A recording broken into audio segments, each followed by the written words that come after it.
Okie dokie. We've gone off on another side quest.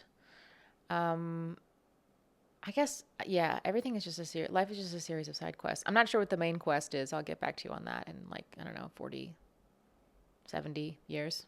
I don't know. Anyway, hi. Uh, this one, this is the one where I stole something. Um, do we think it's a crime to steal a leaf that will regrow? I I want to think no, because that's what I did. I this okay. So, gosh, many months ago, 6, 7, sometime last year, I was in a Lowe's.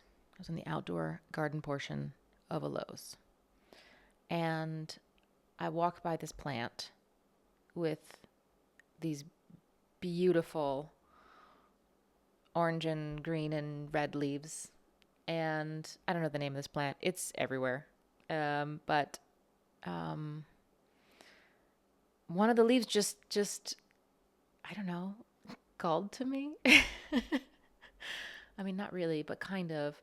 It just was so beautiful, and I wanted to have it. And I did a brief scan of my surroundings, and I saw that no one was nearby or even remotely looking at me. And so I picked it off the plant and shoved it in my tote bag and took it home with me. Now, this leaf I'm holding up here is not the leaf because, like I said, this was 7 months ago. I have since gone back and purchased a plant of my own that I keep on the back porch. Um, Not even out of guilt, actually. I was going to say guilt, but that's not true. It's just so that I have my own source of leaves as I need them.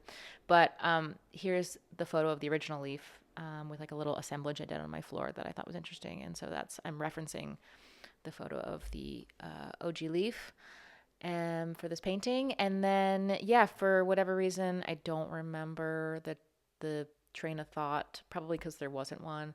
I decided to make a replica of the leaf out of air dry clay because I knew that the leaf was going to die. As we are seeing here in this sad little photo, the air dry clay stayed and the leaf began to deteriorate. Um, Brief segue to mention that I've added a new quote to my easel here, which you may have noticed, which is by Octavia Butler from, well, not from her fiction, but from her life of writing. Um, all good things must begin. And, maybe I'm going to use this as my justification for stealing. But I think of it often when I'm starting something and I don't know where it's going to go, which is literally every time. And there's a part of my brain that thinks already that the thing I am embarking on is going to be bad. And I have to remind myself that A, there's no way to know that at this stage. And B, all things good and bad sort of seem the same in the beginning, which is that there's very little information and it's kind of clumsy. So it seemed like, of all the quotes I could have put on the easel, that one seemed the most appropriate. Um, Here I am adding this like very, very dark gray. I think it's sap green and Payne's gray, which is like a very dark kind of navy blue to get the dark shades here. This is a palette that I rarely use. I mean, red and yellow. I use like muted versions, like a yellow ochre or something, but to use these bright yellows and reds was a new experience. Also, painting on the clay is very different than my other surfaces, and so that was fun. And I liked, the 3D aspect of it, how I had to stabilize it and flip it around, and um, yeah, I quite like this little object. And definitely for the sake of the object, it's pretty, it's charming, um, but mostly because of what it symbolizes for me now. That what is important to me is that I remain a person who follows creative impulses, um, even when that includes like minor criminality. Um,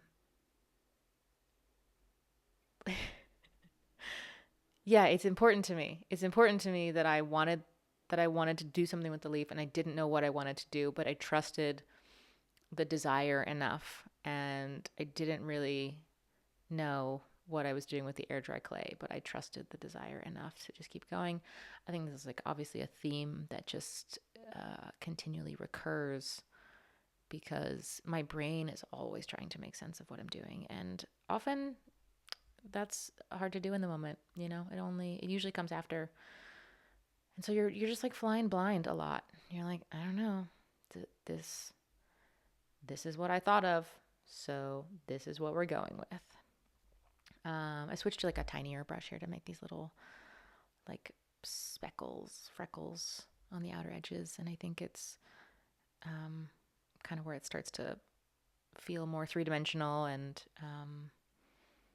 kind of interesting for me.